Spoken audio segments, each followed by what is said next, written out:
12 और केमिस्ट्री के आज हम लोग 3rd वीडियो की शुरुआत करते हैं।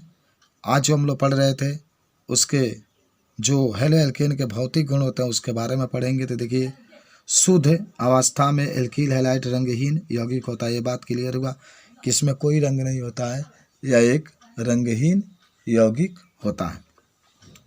परंतु ब्रोमाइड तथा आयोडाइड प्रकाश के संपर्क में आने पर रंगीन हो जाते हैं। ब्रोमाइड और आयोडाइड प्रकाश के संपर्क में आने पर रंगीन हो जाते हैं और वाष्पशील हाइड्रोजन युक्त यौगिक सुगंधमय होते हैं और ये सुगंध भी उत्पन्न करते हैं। तो इतना चीज़ आपको याद होना चाहिए। देखिए, गलनांक और क्वथनांक की अगर हम लोग बात करें तो गलनांक और क्वथनांक की बात करेंगे तो कह सकते हैं कि methyl chloride, methyl bromide, ethyl chloride तथा कुछ क्लोरोफ्लोरोएथेन कमरे के ताप पर गैसीय अवस्था में होते हैं। यानी मेथिल क्लोराइड भी गैस अवस्था में, मेथिल ब्रोमाइड भी गैस अवस्था में, एथिल क्लोराइड भी गैस अवस्था में तथा कुछ क्लोरोफ्लोरोमेथेन कमरे के ताप पर गैसीय अवस्था में होते हैं। जबकि उच्च सदस्य द्रव और ठोस होते हैं। कार्बनिक हाइड्रोजन यौगिक के अणु समांतर ध्रुवीय होते हैं। उच्च ध्रुवता और उनके हाइड्रोकार्बन की तुलना में उच्च आणविक द्रव्यमान होने के कारण हाइड्रोजन व्युत्पन्न में प्रबल अंतराणविक आकर्षण बल, द्विध्रुव बल, वांडर बल होते हैं। ये बात बता सकता है। CH3 CH2 CH2 CH2 भी इसका नाम होगा ब्रोमो ब्यूटेन और इसका नाम होगा CH3। ये भी आप देख रहे हैं। यानी सबसे अधिक अगर गलनांक की बात करेंगे तो आयोडीन वाला होगा, तब ब्रोमीन वाला, तब क्लोरीन वाला, तब फ्लोरीन वाला। यानी नीचे से ऊपर से नीचे जाने पर गलनांक और क्वथनांक बढ़ता है। ठीक है, ओके, बढ़ता है गलनांक और क्वथनांक बढ़ता है। ये चीज़ को आप याद रखेंगे। चलिए कुछ और बात है। एक और है डेंसिटी घनत्व। हाइड्रोकार्बन के ब्रोमो, आयोडो तथा पॉलीक्लोरो व्युत्पन्न जल की अपेक्षा में भारी होता है। कार्बन परमाणु की संख्या, हाइड्रोजन परमाणु की संख्या तथा हाइड्रोजन परमाणु के द्रव्यमान बढ़ने के घनत्व भी बढ़ता है। जितने अधिक हाइड्रोजनों की संख्या बढ़ेगा, कार्बन की संख्या बढ़ेगा। 1 कार्बन है तो उसका घनत्व कम होगा, 2 कार्बन है तो उसका घनत्व अधिक होगा, 3 कार्बन है तो उसका घनत्व अधिक होगा। चलिए कुछ और देखते हैं। तो इस तरीके से देखिए, आपको मैं बता दूं, यहाँ पर कार्बन कितने हैं? 3 है, तो घनत्व कितने हैं? 0.89। कार्बन कितना है? 3 है, तो यहाँ पर घनत्व 1.3। कार्बन कितने हैं? 3 है, 1.7। लेकिन क्लोरो, ब्रोमो और आयोडीन ये बढ़ रहा है। समझ गए? तो ये घनत्व भी बढ़ रहा है। इसमें कार्बन कितने हैं? 1, 2 है, 1 कार्बन है, लेकिन इसका जो क्लोरोफ्लोरो बन रहा है, विलेयता की बात करते हैं हम हेलो एल्केन की। तो देखिए, अगर आपसे कोई पूछे कि हेलो एल्केन के विलेयता के बारे में तो कह दीजिएगा कि हेलो एल्केन की प्रवृत्ति कार्बनिक विलायकों में घुलने की होती है। यानी कार्बनिक विलायक में जब इसको डाला जाता है तो घुल जाता है। ये जल में बहुत अल्प विलय होता है, लेकिन जल में बहुत कम घुले होते हैं और इन्हें जल में घुलने के लिए ऊर्जा की आवश्यकता होती है। इन्हें जल में घुलने के लिए बहुत अधिक ऊर्जा की आवश्यकता होती है। और भी कह सकते हैं साधारण एल्कील हैलाइड विषैले पदार्थ हैं तथा इनका प्रयोग सावधानी पूर्वक करना चाहिए। बहुत विषैला है हेलो एल्केन, इसका प्रयोग सावधानी पूर्वक करना चाहिए। शुद्ध, 5वां कह सकते हैं शुद्ध एल्कील हैलाइड रंगहीन तथा सुगंधित पदार्थ है। C18 आगे के सदस्य गंधहीन ठोस है। 6 नंबर कह सकते हैं कि एल्कील ब्रोमाइड तथा आयोडाइड जल से भारी है, जबकि एल्कील फ्लोराइड तथा क्लोराइड जल से हल्का होता है और उस पर तैरते रहता है। अनुभार वृद्धि के साथ अपेक्षित घनत्व करता रहता है। ठीक है। उसके बाद से आपका एक चीज़ आता है जिसका नाम होता है रासायनिक अभिक्रिया। तो हेलो एल्केन की अभिक्रिया जिसमें आप पढ़ेंगे नाभिक रागी प्रतिस्थापन अभिक्रिया, एक निराकरण अभिक्रिया और एक धातुओं के साथ अभिक्रिया। ठीक है, तो ये सब रासायनिक गुण है जो हेलो एल्केन चाहे हेलो एरीन है, उसका ये तमाम प्रकार के रासायनिक गुण के बारे में हम लोग पढ़ रहे हैं। जिसमें आप पहला पढ़ने जा रहे हैं हम लोग, जिसका नाम होगा नाभिक रागी प्रतिस्थापन अभिक्रिया। तो नाभिक रागी प्रतिस्थापन में जो नाभिक रागी प्रतिस्थापन अभिक्रिया, इसमें कह सकते हैं कि इस प्रकार की अभिक्रिया में नाभिक रागी उस हेलो एल्केन से अभिक्रिया करता है जिसमें हाइड्रोजन परमाणु से आबंधित कार्बन परमाणु पर आंशिक धनावेश होता है। प्रतिस्थापन अभिक्रिया होता है। देखिए, ये आपका न्यूक्लियोफिलिक है, न्यूक्लियोफिलिक, और ये कार्बन के ऊपर प्लस होता है, एक्स के ऊपर माइनस क्रिया होगा। तो आपको मैं बता दूं, इसके ऊपर जो माइनस है एक्स हटेगा, इसके साथ यह नहीं आएगा और एक्स बाहर निकल जाएगा। यही होता है नाभिक रागी प्रतिस्थापन अभिक्रिया। देखिए, अभिकर्मा के रूप में NaOH है, नाभिक रागी के रूप में HOH है। तो ये सब आपको याद भी होना चाहिए। बहुत सिंपल है। नाभिक जो न्यूक्लियोफिलिक होता है, एक्स का स्थान पर जुड़ जाता है, एक्स बाहर होता है, तो इसी को नाभिक रागी प्रतिस्थापन अभिक्रिया कहता है। चलिए, अच्छा उसके बाद से कुछ और आगे जाएंगे ना, तो एक चीज़ आएगा कि नाभिक रागी प्रतिस्थापन अभिक्रिया के प्रकार। तो दो प्रकार के होते हैं। एक होता है H2N, यानी जिसको H2N का मतलब द्वि अणु, देखिए दो है तो इसीलिए इसको द्वि अणुक नाभिक स्नेही प्रतिस्थापन अभिक्रिया कहते हैं। H2N द्वि अणुक नाभिक स्नेही प्रतिस्थापन अभिक्रिया कहते हैं। S1N जिसको एक अणुक नाभिक रागी प्रतिस्थापन अभिक्रिया कहते हैं। तो इसमें पहला है S2N द्वि अणुक नाभिक रागी स्नेही प्रतिस्थापन अभिक्रिया। आप इसमें कहेंगे CH3Cl तथा हाइड्रोक्साइड आयन की अभिक्रिया, जिसमें मेथानाइड तथा क्लोराइड आयन बनता है। द्वितीय कोटि बल गतिकी को अनुसरण करती है, अर्थात अभिक्रिया का वेग दोनों अभिक्रियाकों की सांद्रता पर निर्भर करता। देखिए अब बता भी सकते हैं ना, यहाँ पर OH है, इसके साथ CH है, फिर H है, फिर H है, Cl है। ये देखिए किस तरीके से OH चल गया है, ये Cl है। अब जब क्रिया होता है तो OH इसी के साथ आकर के जुड़ जाता है, तो इसी को कहते हैं H2N द्विअणु प्रतिस्थापन अभिक्रिया। ठीक है, अच्छा अभिक्रिया का वेग यानी अल्फा क्षार। देखिए अभिक्रियाशीलता के कोई पूछता है कि सबसे अधिक कौन अभिक्रिया क्रियाशील है, प्राथमिक, द्वितीयक या तृतीयक। तो आप कह सकते हैं इसमें प्राथमिक सबसे अधिक क्रियाशील है। प्राथमिक हैलाइड का मतलब जो कि इसके जो कार्बन होगा उसके साथ एक R होगा, और द्वितीय का मतलब जो कार्बन होगा इसके साथ 2 R होगा। द्वितीय का मतलब जो कार्बन होगा उसके साथ 3 R होगा।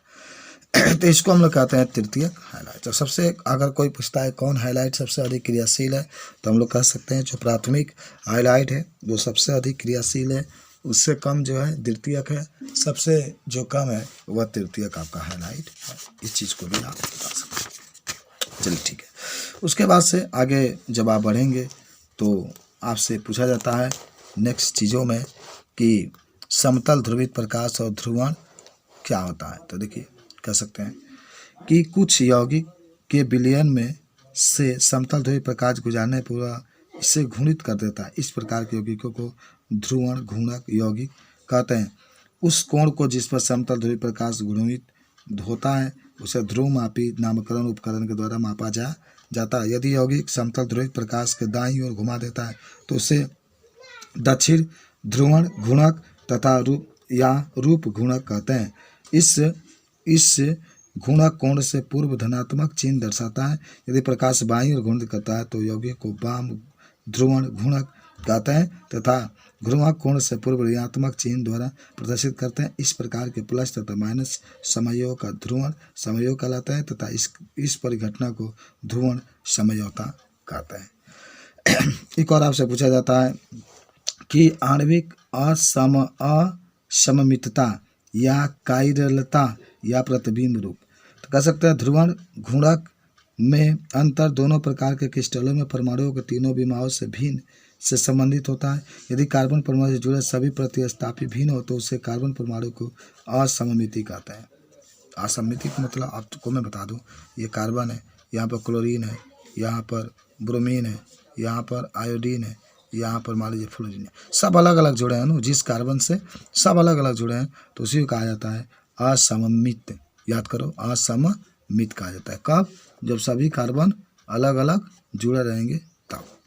ठीक है, उसके बाद से आगे आप देख रहे हैं कि कार्बन परमाणु अथवा त्रिविम केंद्र कहते हैं। उस कार्बन को कार्बन परमाणु या इसी कार्बन को हम लोग त्रिविम केंद्र भी कहते हैं। परिणामी अणु की असममितता वही हो जाती है तथा इसे असममित अणु कहते हैं। अणु की असममितता इस प्रकार के कार्बनिक यौगिक में ध्रुवण घूर्णक के लिए उत्तरदायी होती है। वे वस्तुएं जो अपने दर्पण प्रतिबिंब पर अध्यारोपित नहीं होती है कायरल कहती है। कोई पूछता है कायरल किसे कहते हैं, तो जिसका प्रतिबिंब न बनता हो, सही से प्रतिबिंब नहीं बनता उसको कायरल कहते हैं। जैसे अगर हाथ के पंजा है न, तो अगर उसके ऊपर रखते हैं या आर लिखते हैं इस तरीके से, देखिए आर लिखते हैं और अगर दर्पण के सामने रखते हैं तो आपको आर इस तरीके से दिखाई देगा। तो इसको उठाकर इसको ऊपर रखेंगे तो नहीं रख पाएंगे, कहाँ सीम आएगा, ये तो आगे निकल जाएगा ना। तो इसी को हम लोग कहते हैं क्या, कायरल, कायरल कहलाती है। आगे है तथा इस गुण को कायरलता कहते हैं तथा ये वस्तुएं समझ गए। अब एक कायरल जानिए, वे वस्तुएं जो कि अपने दर्पण प्रतिबिंब पर अध्यारोपित हो जाती है उन्हें एक कायरल कहते हैं। एक कायरल का मतलब अगर ए है, ए को सामने रखें तो फिर इसी तरीके से ए बनेगा। आई है, आई को सामने रखें तो इसके ऊपर हम लोग रख सकते हैं। माने एक वस्तु, जो वस्तु को आप प्रतिबिंब बनाते हैं उसका जो प्रतिबिंब बनता है और उस प्रतिबिंब को अगर वस्तु के ऊपर रख देते हैं तो उसको एक कायरल कहते हैं। और कोई वस्तु है उसका प्रतिबिंब बनता है और उसके ऊपर रखते हैं के बाद नहीं रखते हैं तो उसको कायरल कहते हैं। तो ये चीज़ भी हम लोग को आसानी तरीके से मालूम भी होगा। चलिए कुछ और भी बातें होती है, आप समझ रहे हैं, एग्जाम्पल के द्वारा आप देख भी रहे थे। उसके बाद से जो चीज़ें आती है, प्रतिबिंब रूप क्या होता है इसको भी हम लोग जान जाते हैं। तो आप कह सकते हैं कि जिन त्रिविमीय सामयियों का संबंध परस्पर अध्यारोपित न हो सकने वाले दर्पण प्रतिबिंब की तरह होते हैं उन्हें प्रतिबिंब रूप कहते हैं। ठीक है, तो इस तरीके से आप बता सकते हैं। एक और चीज़ आती है इसमें, धारण। तो देखिए, रासायनिक अभिक्रिया या रूपांतरण के समय एक असममित केंद्र के आबंधों को त्रिविमीय विन्यास की अखंडता बने रहने को विन्यास का धारण कहते हैं। यानी जैसे है किसी भी, देखिए रिएक्शन एग्जाम्पल दिखाया गया है, ये आपका रासायनिक अभिक्रिया है। यहाँ पर मान लीजिए कोई कार्बन है, यहाँ पर ए बी सी वगैरह एक्स वगैरह दिया है, और क्रिया के बाद जो यहाँ जैसे है वही बना था, केवल इसका जो एक पद चेंज होता है तो उसी को हम लोग धारण कहते हैं। ये चीज़ भी आपको याद होना चाहिए। चलिए ठीक है। अब एक चीज़ और यहाँ से आपको मिलेगा धारण के बाद, जिसका नाम होता है प्रतिलोमन। तो कह सकते हैं कि एक असममित कार्बन परमाणु पर किसी अभिक्रिया के 3 प्रकार के परिणामी होते हैं। एक तो मान लो कार्बन है, यहाँ पर C2H5, HCH3 और यहाँ पर Y, और यहाँ पर आप चाहें तो B, और यहाँ पर अब इसका एक रूप ये होगा, इसका एक रूप ये होगा। तो देखिए A+B बना, यदि केवल यौगिक प्राप्त होता है तो उसे विन्यास धारण कहते हैं, केवल यौगिक प्राप्त होगा। और यदि केवल यौगिक रूप प्राप्त होता है तो उसे विन्यास प्रतिलोम कहते हैं। इसको भी आपको याद करना पड़ेगा। तो इस तरीके से आपको अगर कोई पूछता है तो बता सकते हैं इसको हम रिएक्शन के द्वारा। चलिए एक चीज़ और आपको पढ़ना है, धातुओं के साथ अभिक्रिया। तो देखिए धातुओं के साथ कैसा अभिक्रिया की जाती है। तो ये आपको याद होगा कि जब यहाँ पर लिखा अधिकांश कार्बनिक, क्लोराइड, ब्रोमाइड तथा आयोडाइड कुछ धातुओं के साथ अभिक्रिया करके कार्बन धातु आबंधयुक्त यौगिक बनाते हैं। इस प्रकार के यौगिकों को कार्बन धात्विक यौगिक कहते हैं। एल्कील, मैग्नीशियम हैलाइड, RMgX कार्बन यौगिक धातु एकमत। देखिए ये क्या है, CH3 और CH2Br, इसका नाम होगा ब्रोमो एथेन। और इस ब्रोमो एथेन की क्रिया आप मैग्नीशियम से कराएंगे, यानी CH3 सिंगल वन CH2Br, इसकी क्रिया मैग्नीशियम से कराएंगे शुष्क ईथर की उपस्थिति में। तो मेथिल या एथिल मैग्नीशियम ब्रोमाइड का निर्माण हो जाता है। यही होता है धातु के साथ अभिक्रिया जब भी कहेगा तो यही रिएक्शन आपको दिखाएगा। चलिए एक छोटा सा क्वेश्चन बार बार पूछा जाता है, ऊटस अभिक्रिया। सभी रासायनिक गुण के अंतर्गत पढ़ रहे हैं, हेलो एल्केन के जो हम लोग रासायनिक गुण पढ़ रहे हैं उसी के बारे में।